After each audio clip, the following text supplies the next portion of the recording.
কি করে তারে বলো ইমান বলি।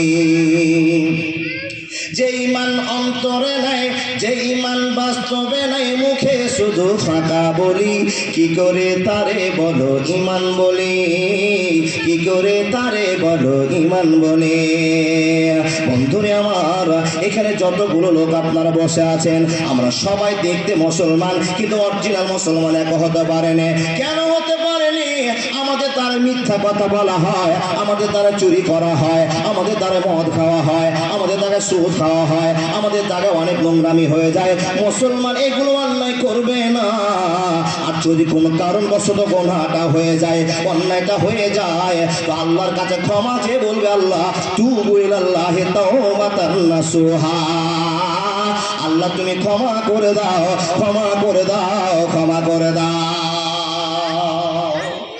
তাহলে আমরা আল্লাহর দয়াতে মুসলমান হয়েছি বটে, কিন্তু অরিজিনাল মুসলমান হতে পারেনি। না আল্লাহ বললেন কেন? মাশাআল্লাহ, জাযাকাল্লাহ। বাবার নামে আলাউদ্দিন সাহেব 2000 টাকা দাদা। মাশাআল্লাহ, জাযাকাল্লাহ। তাহলে আমার ভেজাল করা সব লস হচ্ছে। আমি একবার ডাইরেক্ট অদে চলে গেলাম, আর ওয়াজ করবো না। ও বাবা, মুসলমান আগে চিনিয়ে দিলাম। আমরা মুসলমান এখন অরিজিনাল হতে পারিনি কেন?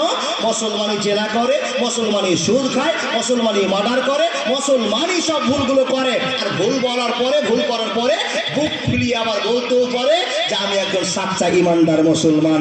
অথচ ইমান থাকার পরে আল্লাহর ভয় অন্তরে নাই। মুসলমান কি কি অন্যায় করে? যে অন্যায়গুলো করে তার ভিতরে একটা অন্যায়, সেটা হলো মুসলমানেরা অহংকার করে। অহংকার করে না বা? করে না বা? অহংকার করে। কিন্তু অহংকার যারা করে, আল্লাহ রাব্বুল আলামিন বলেছেন, বান্দা একটা সামান্য 5 ফিটের মানুষ, 6 ফিটের মানুষ তুমি অহংকার করো, তোমার সাজাই না। অহংকার করিও না। কেন গো আল্লাহ? করে অহংকার করার মতো শক্তি তোমার কাছে নেই।